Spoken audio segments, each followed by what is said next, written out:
Non, réaction de la Caisse des dépôts hier soir qui dit qu'elle ne cautionne pas cette alliance entre la marque de fast fashion chinoise et le magasin parisien. La Caisse des dépôts qui réagit car elle est impliquée dans les négociations en cours pour le rachat des murs par SGM, le nouvel exploitant du BHV. Et certains fournisseurs ont aussi réagi aux annonces du BHV et du Corner Chine. On est avec Mathilde Lacombe, la cofondatrice et présidente d'EM. Bonjour, bienvenue dans la matinale de l'économie. Vous vendez des cosmétiques, justement. Vous aussi, vous avez un corner au BHV. Vous avez fait un post LinkedIn hier dans lequel vous avez appelé l'ensemble des marques à réfléchir justement au partage des valeurs et à leur place au BHV. Vous, c'est décidé, vous voulez en partir.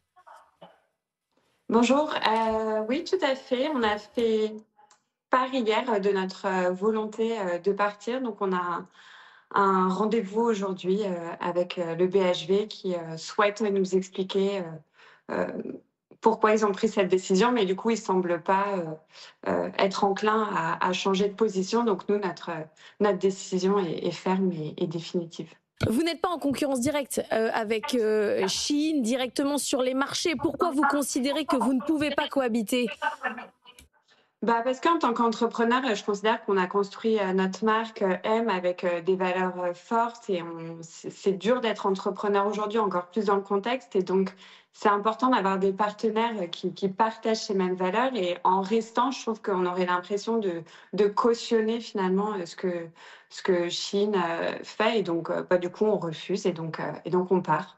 Est-ce qu'il y avait beaucoup de flux au BHV ? Certains disent qu'il n'y a pas grand monde quand même aujourd'hui, qu'il y avait déjà des difficultés avec certains fournisseurs qui n'étaient pas payés. Est-ce que c'est la goutte d'eau de trop et que finalement vous n'allez pas y perdre grand-chose ?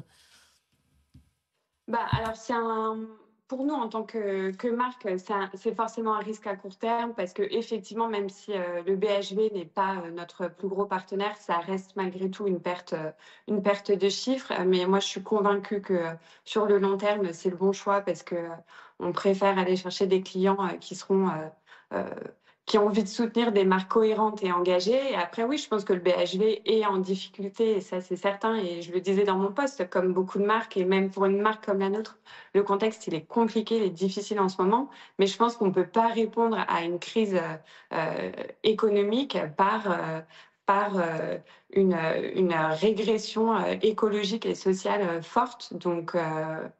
Donc voilà, on est super déçus. En fait, je trouve que le BHV, c'est un très beau magasin et quand on est rentré il y a 4 ans, on était très fiers. Mais honnêtement, là, Qu'est-ce que on va vous pas en avez, préparer en qu'est-ce que sortir. vous avez eu comme retour d'autres marques ? Est-ce qu'il y en a d'autres qui vont vous suivre ? Quels sont les retours que vous avez eus ? Oui, du coup, je m'attendais vraiment pas à ce que ce post LinkedIn écrit hier avant de rentrer en visio et prenne autant d'ampleur. Mais effectivement, j'ai été contactée par plusieurs entrepreneurs et donc on va échanger et voir un peu parce que je pense que forcément, ensemble, on sera plus fort. Encore une fois, du premier échange qu'on a eu avec le BHV, ils semblent pas prêts à changer leur position, mais on va voir si on Mais arrive vous à pensez que plusieurs marques. si plusieurs marques partent, ils pourraient changer d'avis ?